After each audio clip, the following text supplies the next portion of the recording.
কামরূপ কামাখ্যা বা গুয়াহাটির উমানন্দ মন্দির দর্শন এক অন্য অভিজ্ঞতা, এক অন্য অ্যাডভেঞ্চার। প্রখর ব্রহ্মপুত্রর মধ্যে দিয়ে এই উমানন্দ পাহাড়ে যাত্রা এক অন্যরকম অভিজ্ঞতা লাভ করে।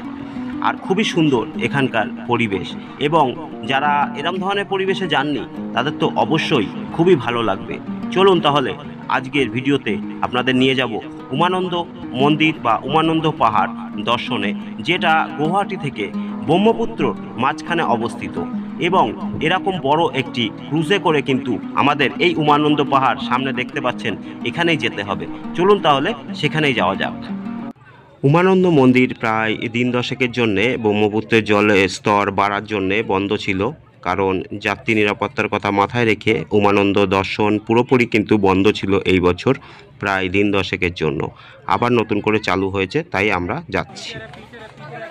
আর লঞ্চ থেকে নামার পর প্রায় 150-200 সিঁড়ি ভেঙে কিন্তু আপনাদেরকে উঠতে হবে পাহাড়ের ওপরে।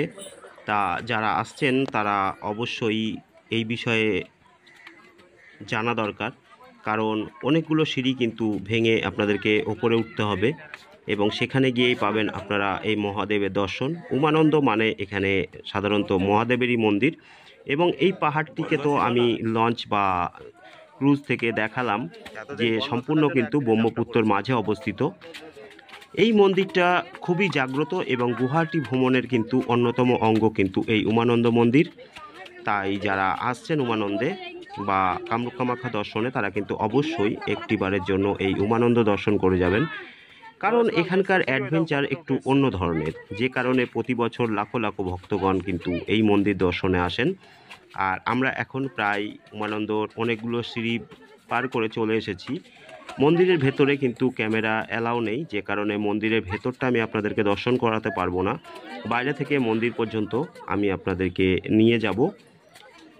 তো দেখতে পাচ্ছেন একটা স্টেপ ওঠার পরে কিন্তু আরও কিছুটা আমাদেরকে এখনও উঠতে হবে এই মন্দিরে যেতে গেলে। এবং সম্ভবত সাধারণত এখানে কিন্তু মহাদেবেরই মন্দির এটা। উমা মানে হচ্ছে মাতা পার্বতী, এবং নন্দ মানে এখানে মহাদেবকেই বোঝানো হয়েছে।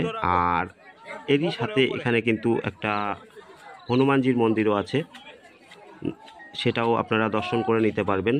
যে সব জায়গায় কিন্তু ক্যামেরা করতে দেওয়া হচ্ছে না, যে কারণে আপনাদেরকে সম্পূর্ণটা আমি দেখাতে পারছি না। তবে মন্দির কিভাবে যাবেন এবং সেগুলো তো আমি আপনাদেরকে বলেই দিলাম। আর মন্দিরের বাইরে পর্যন্ত কিন্তু আমি আপনাদেরকে একদম নিয়ে যাব।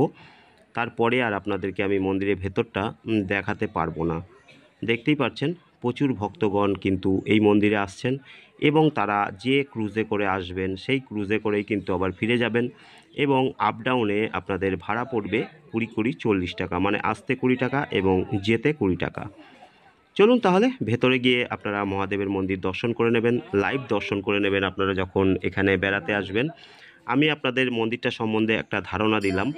আর দেখতে পাচ্ছেন এই যে ভেতরে ঢুকলাম, এই সামনেই কিন্তু ওইটাই উমানন্দের মন্দির। আর এদিকে আরও ছোটোখাটো অনেকগুলো মন্দির আছে। আর এই জায়গাটি বা এই পাহাড়টি কিন্তু সম্পূর্ণ ব্রহ্মপুত্র দ্বারা ঘেরা। ভিডিওটা কেমন লাগলো? ভিডিওটি যদি ভালো লাগে অবশ্যই একটি লাইক করে দেবেন, এবং আপনাদের পরিজনদেরকে শেয়ার করে ভিডিওটি দেখার সুযোগ করে দেবেন। আজকের ভিডিও এখানে শেষ করছি। নমস্কার। জয় মা কামাখ্যা, জয় উমানন্দ। আমার এই চ্যানেলে কিন্তু এই ধরনের ভিডিও এবং বিভিন্ন ভক্তিমূলক ভিডিও কিন্তু আপলোড করা হয়। যারা এই ধরনের ভিডিও দেখতে অভ্যস্ত তারা অবশ্যই কিন্তু চ্যানেলটি সাবস্ক্রাইব করবেন, এবং নিজের আপনজনদেরকেও ভিডিওটি শেয়ার করে তাদেরকেও দেখার সুযোগ করে দেবেন। নমস্কার।